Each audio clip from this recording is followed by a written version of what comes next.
E aí, galera da primeira série, tudo bem com vocês? Espero que sim.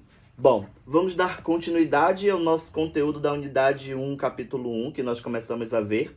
Na nossa aula anterior, nós começamos a trabalhar com os assuntos que são o simple present do verbo to be, I am, you are, he is, she is, it is, we are, they are. Nós vimos as formas, não é? Contraídas de como utilizar o verbo to be, vimos as formas negativa e interrogativa também. Na nossa aula também anterior nós vimos os possessivos, como dizer que algo é meu, pertence a mim, como dizer que algo é seu, pertence a você, não é? Vimos também sobre os demonstrative pronouns, não é? Para demonstrar algo, por exemplo aqui, o meu ventilador, não é? This is my ventilator, não é isso? Este é o meu ventilador. Se ele estivesse longe, eu poderia dizer that is my ventilator.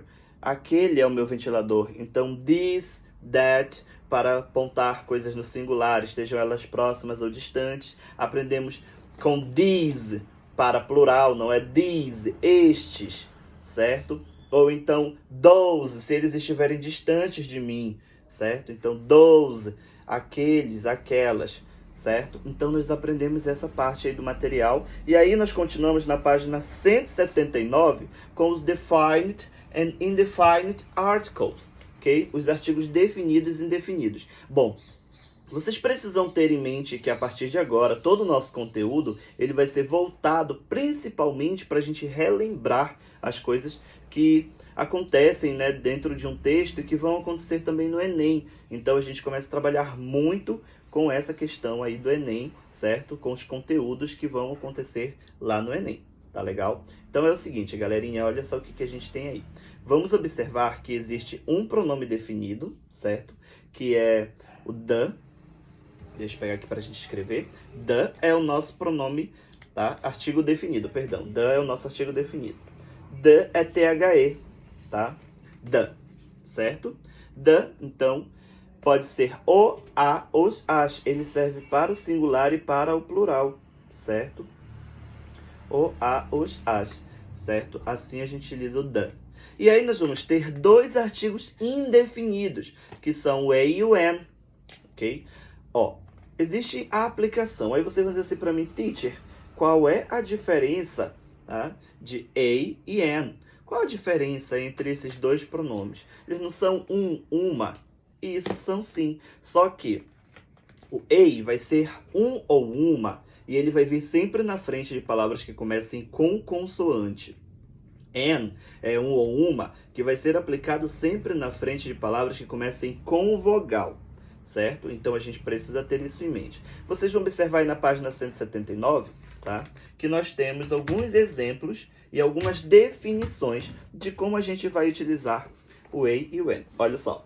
O artigo definido the é usado antes de um substantivo já conhecido pelo ouvinte ou leitor. Significa o a ou as, certo? Então, eu vou dizer the house, a casa, porque é uma casa que eu conheço. Eu vou dizer the car, o carro, porque é um carro que eu conheço. Então, eu vou utilizar o the para ser um artigo específico, por isso definido, certo? The cell phone, o telefone. Ok? Agora, se é um artigo indefinido, se é uma coisa que não está no meu campo de visão ou que eu não conheça, eu vou usar o a ou o an. Por exemplo, eu vou dizer a smartphone. A smartphone, um smartphone, um celular, não é? Como a gente costuma conhecer aqui no Brasil.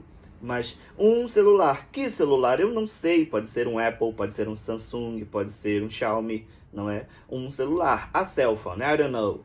Eu não sei qual é. Então, se não está definido, é a ou an. Por exemplo, oh, I'd like to eat an apple. Eu gostaria de comer uma maçã. Uma maçã, não que eu quero comer uma maçã, mas uma maçã qualquer. It's gonna be a green apple or a red apple, certo? Uma maçã verde ou uma maçã vermelha. Eu não sei, uma maçã qualquer, certo? Então, an apple, uma maçã qualquer, certo? Poderia dizer an eraser, uma borracha, an umbrella, uma sombrinha, certo? Então, the é quando eu tenho o, a, os, as para um artigo definido, para uma coisa específica que eu conheço. A ou an vai servir para quando eu estou pensando ou falando, não é, de um objeto, de uma coisa que eu não sei exatamente qual, que não está definido aí no meu texto. Tá bem? Bom, essas são as informações iniciais que nós temos com os artigos. Vocês vão ler aqui na página 179 e também na página 180, já olha aqui, lembrem do nosso material didático, tá? Várias definições. Eu posso usar the para nomes de países, para nomes de famílias, né? Quando o substantivo for uma coisa única, por exemplo, the sun, o sol, nós só temos um sol. Então, quando eu falo o sol, eu estou falando desse que está aqui, né, sobre nós, sobre as nossas cabeças. Depois, eu posso dizer the moon, a lua, né, a moon, a lua. Então, são os artigos definidos e indefinidos que vão orientar a gente a usar essas palavras. Obviamente, tem muito mais definições para o the, né, as aplicações para o the, do que para o a ou an. Lembrem de uma coisa muito importante. Quando a gente está trabalhando com artigos indefinidos, todos os substantivos eles precisam ser na forma singular, certo?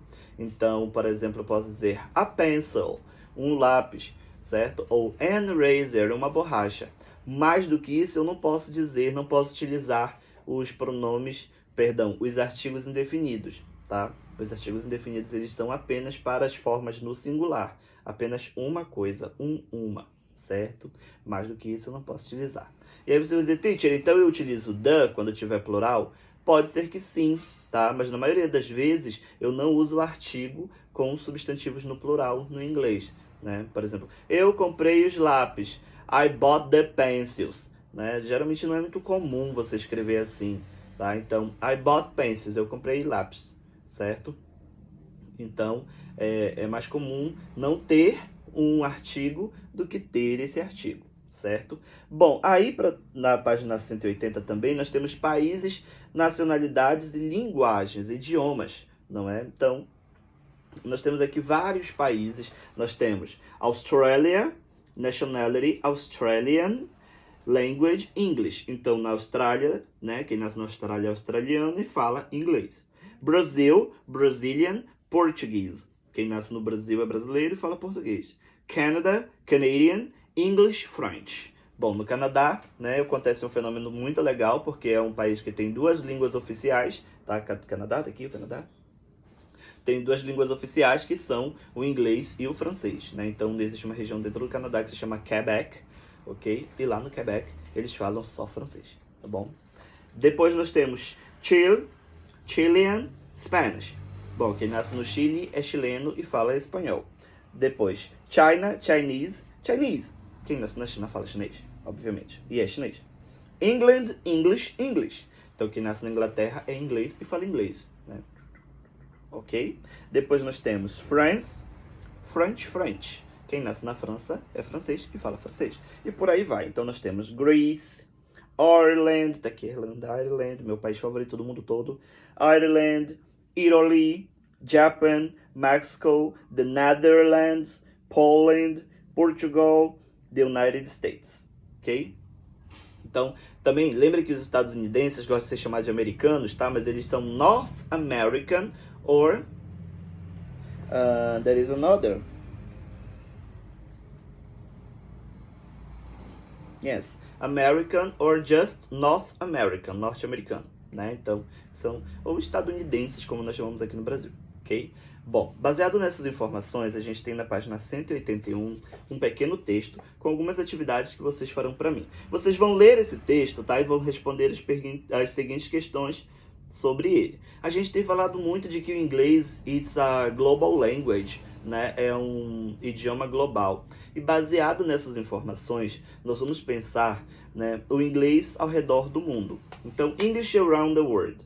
O que tem o inglês ao redor do mundo, tá?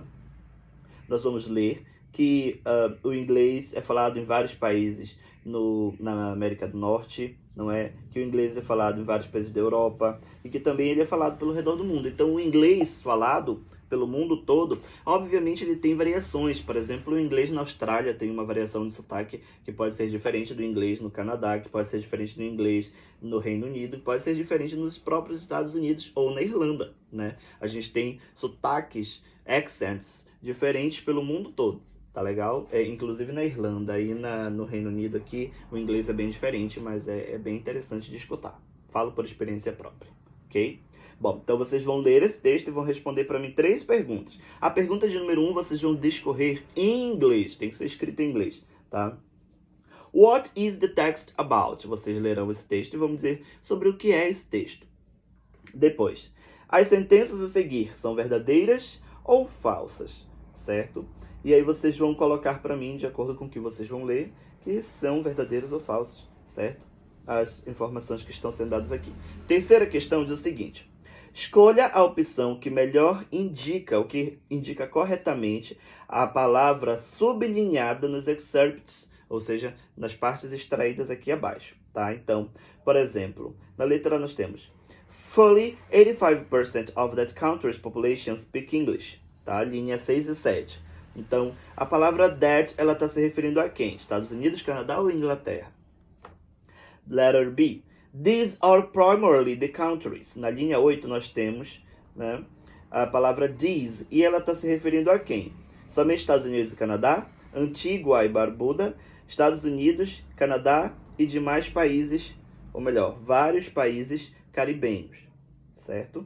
Na letra C nós temos more than 125 million persons in that densely populated country, ok? Então, that, mais uma vez, está relacionado a quem? A Índia, as Filipinas ou a Singapura. Então, vocês vão ler o texto para mim, certo? Leiam o texto, ok? E, na sequência, vocês vão me dar as respostas aí sobre essas perguntinhas que estão sendo feitas.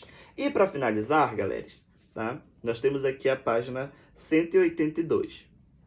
Bom, baseado nesse outro texto, vocês vão enumerar para mim os eventos na ordem cronológica. O que é a ordem cronológica? Desde o primeiro evento narrado na história até o último evento. Então, existe uma sucessão linear dos acontecimentos que a gente chama de ordem cronológica. Para essa ordem cronológica, vocês lerão esse texto e vão colocar para mim, enumerados de 1 a 8, as informações. Belezinha?